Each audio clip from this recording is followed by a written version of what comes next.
And today we'll be going over some common math questions at both the high school and college levels. If you need some homework help or tutoring, please check out the link in the description below. Alright, so let's start our session today. Let me just zoom in a bit. Okay. So the first question is asking us, how does doubling the radius of the circle affect the area? Alright, let's copy down the question first. How does doubling the radius of a circle affect its area? Alright, so first we need to know the area, the formula of calculating the area of a circle, right? So area of a circle, that is given by A is equal to pi r squared, okay, where r is equal to the radius.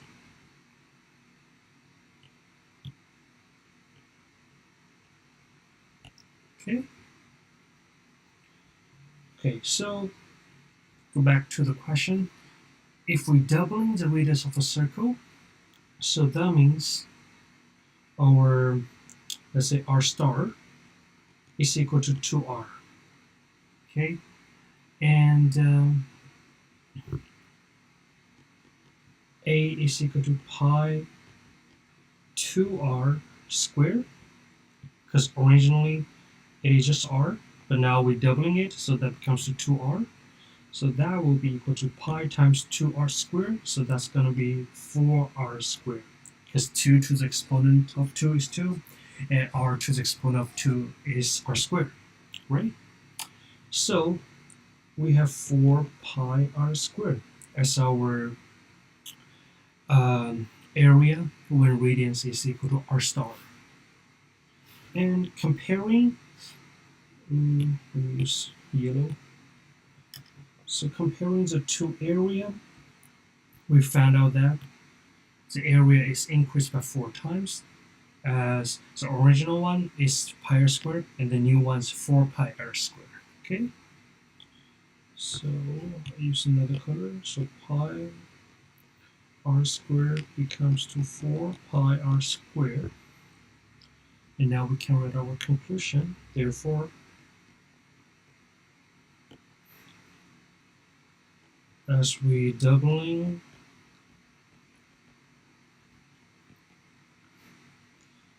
the radius of a circle,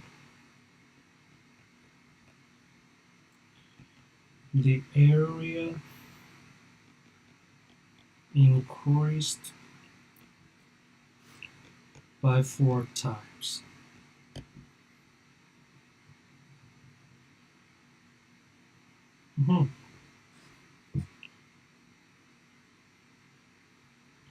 Okay, and it can also use an example to see, to double check your answer.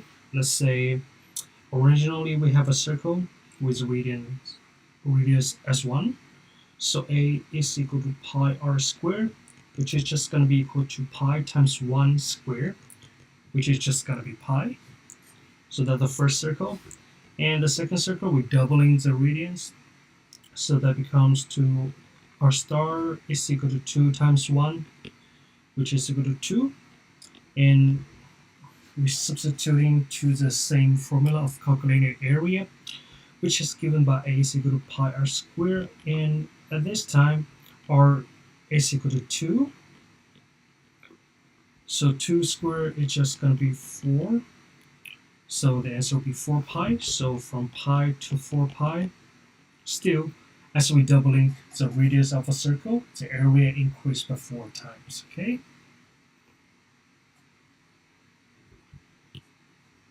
So that's the conclusion. Alright, that's all we got for this question. Let's leave a comment. solution is correct. Well,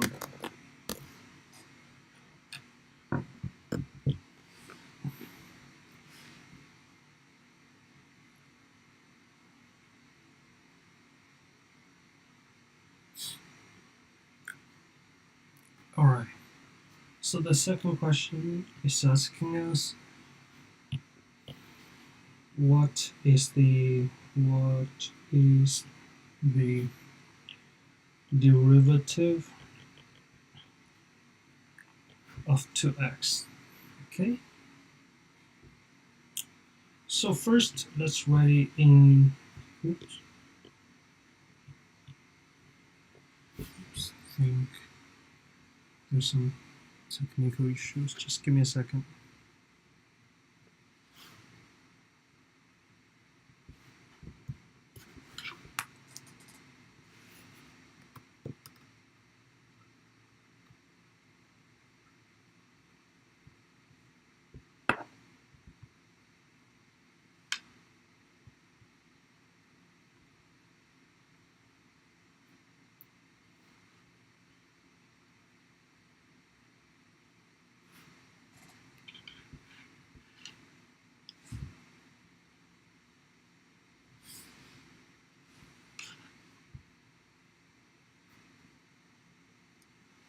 Okay. Oops.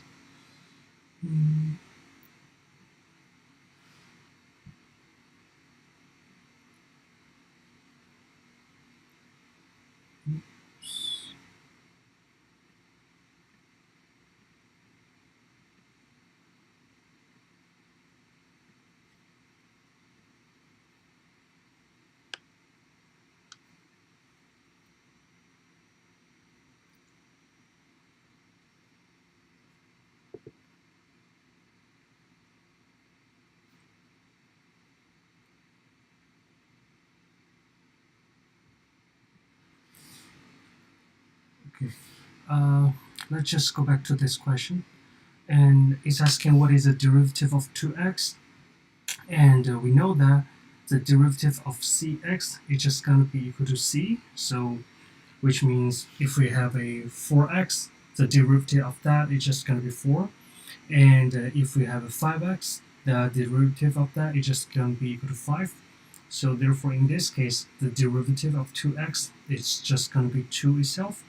And we can also apply other rules like the multiplication rule to solve this, but it's not necessary for just one variable and one constant. Okay, so in this case, even one variable will be x and one constant will be 2. Okay, so let's leave a comment.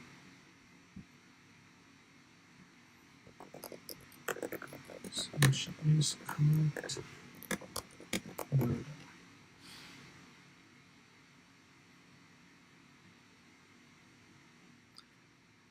And just give me a second to reconnecting my iPad.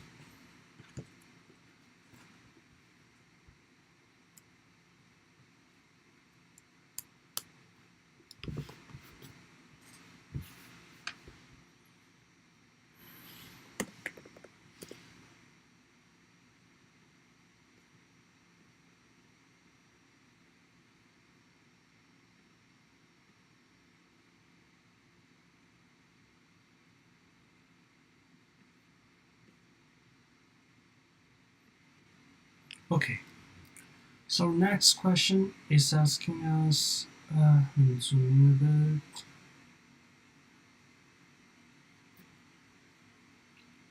The difference between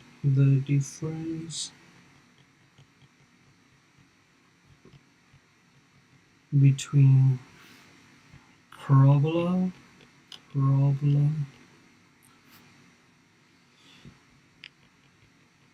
ellipse, hyperbola, and a circle. Okay. So we can differentiate these functions either graphically or mathematically. So these first, let's talk about the standard equation of these four functions.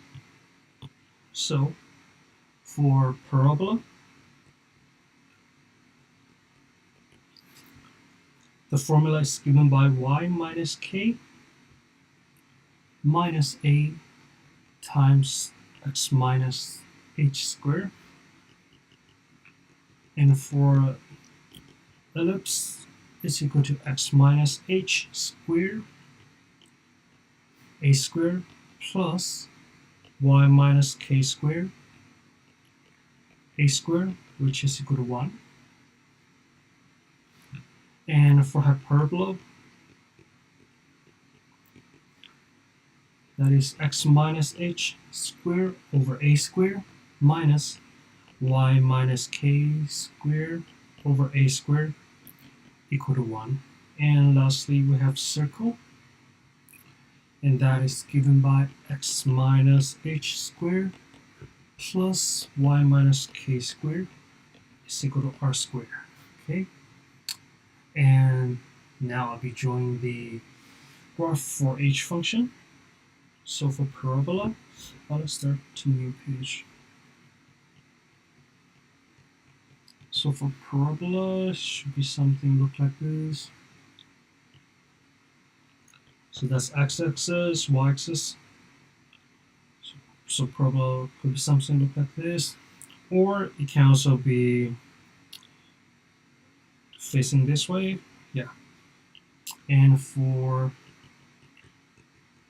ellipse, it is something look like this.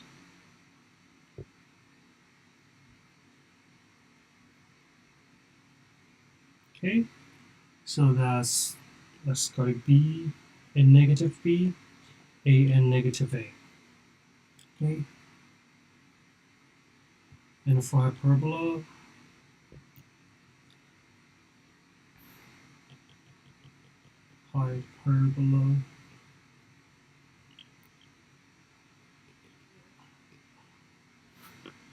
let's see, asymptote should be something look like this. Okay, and lastly, circle.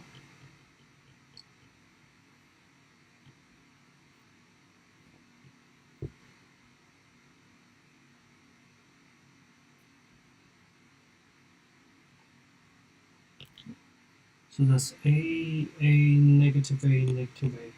Okay. Yep.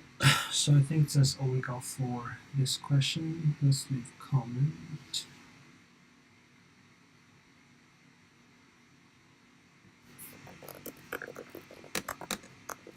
Solution is good. Well done.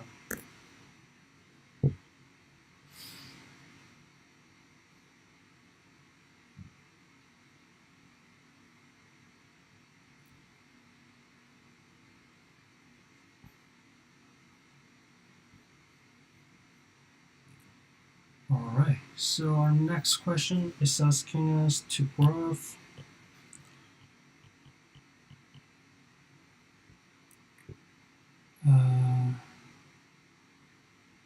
y is equal to negative cosine x.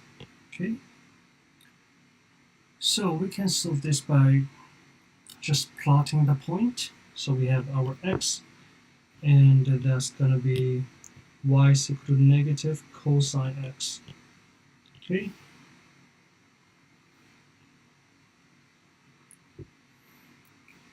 so we have 0,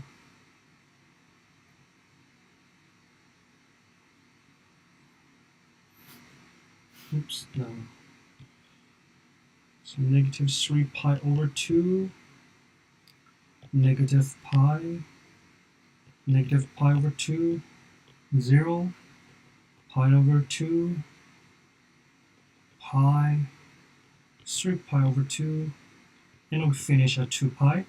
And by finding out the corresponding y values, we can figure out the coordinate of y is equal to negative cosine x, and then by connecting them together, we will get the graph of this function. Okay, so let's just plug in the x value.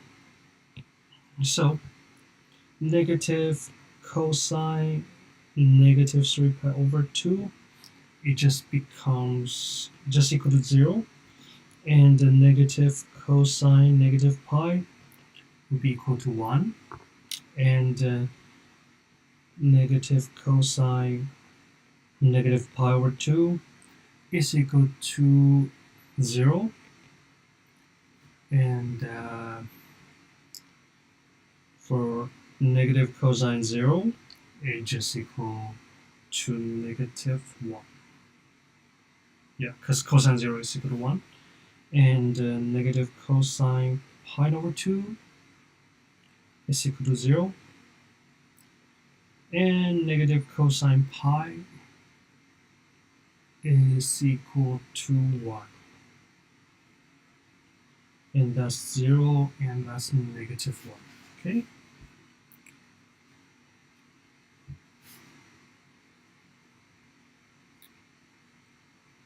Yep. So now we have the point, which is negative 3 pi over 2, 0, negative pi 1, negative pi over 2, 0, 0, negative 1, pi over 2, 0, pi 1, 3 pi over 2, 0, and 2 pi and negative 1. Okay, so that's all the coordinates we get in this period. Okay, so now let's draw the x and y axis.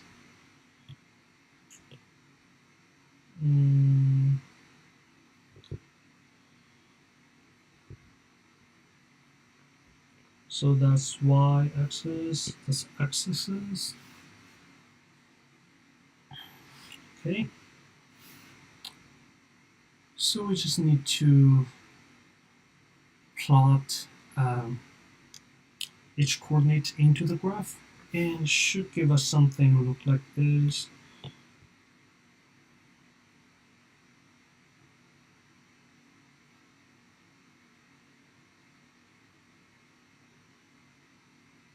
Okay. And that's negative 1, 0, negative 1.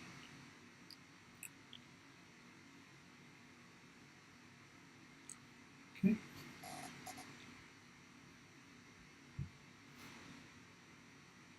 And that's negative pi 1 and pi 1. Remember, this is symmetric. Okay. Yep. So I think that's all we got for. Oh, maybe you also want to label that's 2 pi, and that's negative 2 pi.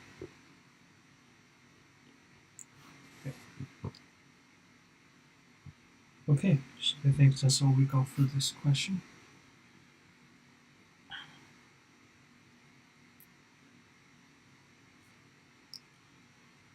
Yeah, so as you can see from the answer from the Janine The Tutor, so recall the values of y is equal to cosine x in quadratic angles are either 0 or 1. So in a unit circle trigonometry, cosine A is equal to x, where A is an angle, and you may refer to the figure below to serve as a guide in finding trigonometric values. Okay, so just this graph right here. Yep. Okay, so let's leave a comment.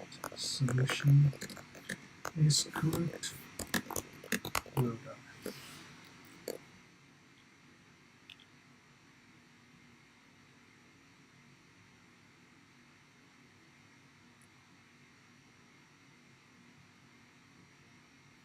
Okay.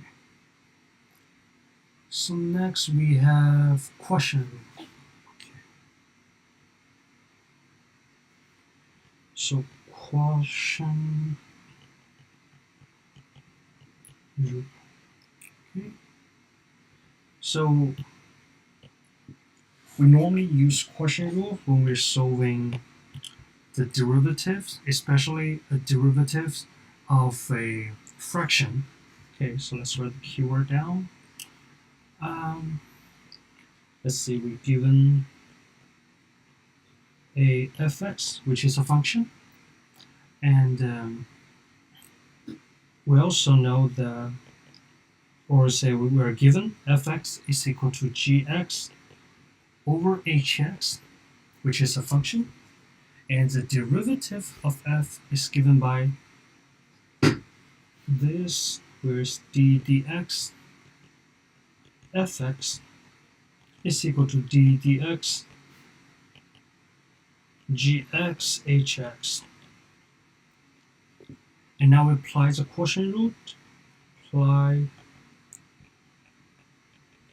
quotient rule, and that is given by hx times the derivative of gx minus gx times the derivative of hx over hx squared.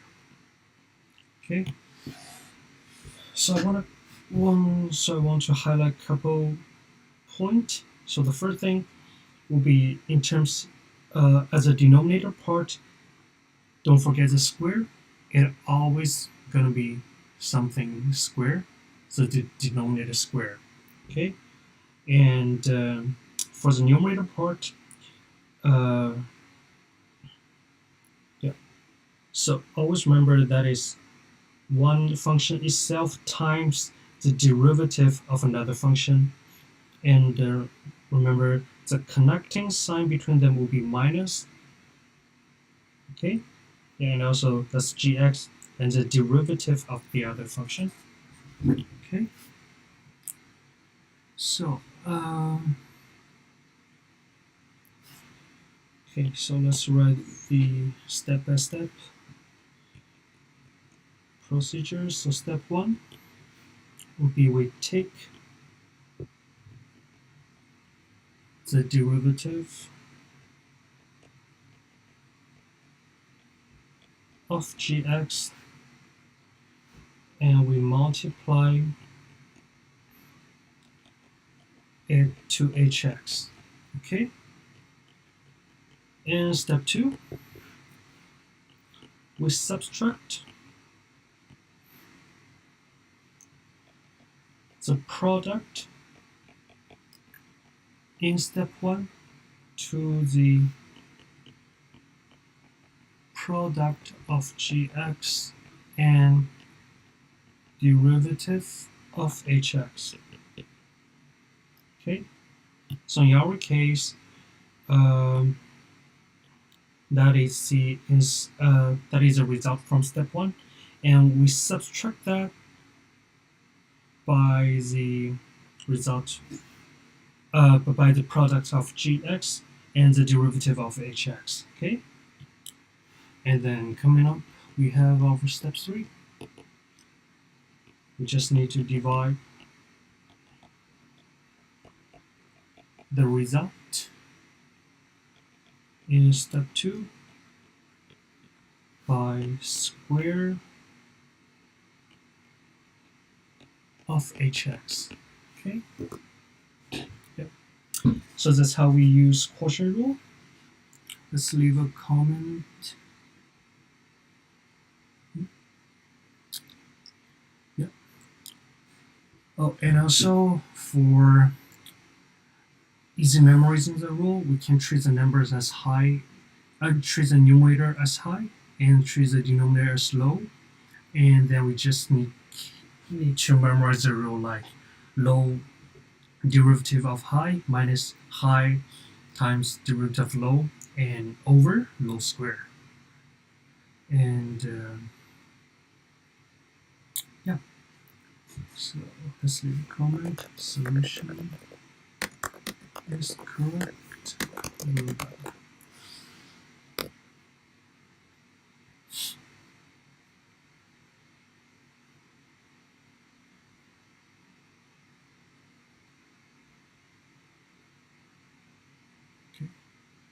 So our last question, what is the square root of 8 in radical form? So we know root 8 can be written as root 4 times 2. And we know that we can also rewrite this as root 4 times root 2. And we know 4 is a perfect square. So which means we can take a 2 from root 4. Let me just write it here. As root 4 is equal to 2, we have 2 times root 2. Okay, so root 8 is just equal to 2 root 2. Okay, let's leave a comment. Solution is correct. Well done. Yeah, so I think that's all we have for today. And if you enjoyed today's session, please leave a like or a comment and share this video with your friend. And this has been Andrew from